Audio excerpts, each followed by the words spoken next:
Hi all எல்லோரும் எப்படி இருக்கீங்க? இன்றைக்கி மட்டன் பிரியாணி எப்படி செய்ய போகிறோன்னு தான் பார்க்க போகிறோம். எனக்கு பர்சனலாக பிரியாணினாலே ரொம்ப பிடிக்கும். அதுவும் மட்டன் பிரியாணினா சொல்லவே வேணாம். ஃப்ளேவர்ஃபுல்லாக ரொம்ப சூப்பராக இருக்கும்.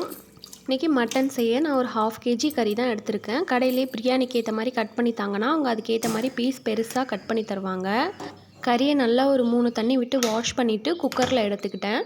அது கறி மூழ்கிற அளவுக்கு தண்ணி ஊற்றிட்டு கொஞ்சமாக மஞ்சத்தூள், கொஞ்சமாக உப்பு, இஞ்சி பூண்டு பேஸ்ட் சேர்த்து ஒரு 5-6 விசில் விட்டு எடுத்துக்கிட்டேன்.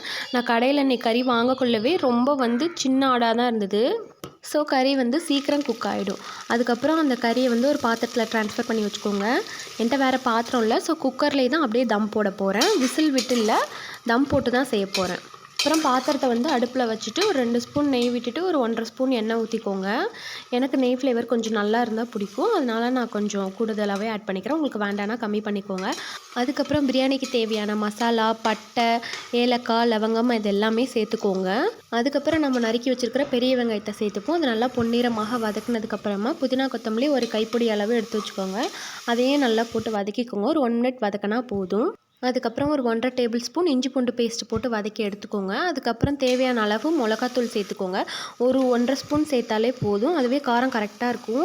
அதையும் கிளறி விட்டு பச்சை மிளகா ஒரு 2 கீரி சேர்த்துக்கோங்க.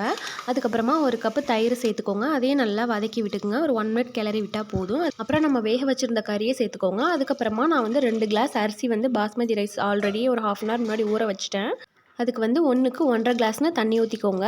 நம்ம கறி வேக வச்ச தண்ணி இருக்குல்லையா, அதையும் ஆட் பண்ணி ஊற்றிக்கோங்க. அதுவே கரெக்டாக இருந்துச்சுன்னா விட்டுருங்க. அப்படி பத்தலைன்னா பச்சை தண்ணி கொஞ்சம் ஆட் பண்ணிக்கோங்க. அதுக்கப்புறம் உப்பு காரம் எல்லாம் செக் பண்ணி நல்லா ஃபுல் ஃப்ளேமில் வச்சு கொதிக்க விடுங்க. பக்கத்துலேயே இருந்து பொறுமையாக கிளறி விடுங்க. தண்ணி அரிசிக்கு மீடியமாக ஆனதுக்கப்புறமா தோசைக்கல் அடியில் வச்சு ஒரு 10 மினிட்ஸ் தம் போடுங்க. மேலே வெயிட்க்கு தண்ணி பிடிச்சி வைங்க. அப்படி இல்லைனா அந்த மாதிரி ஒரு வெயிட் கல் ஏதாவது வைங்க.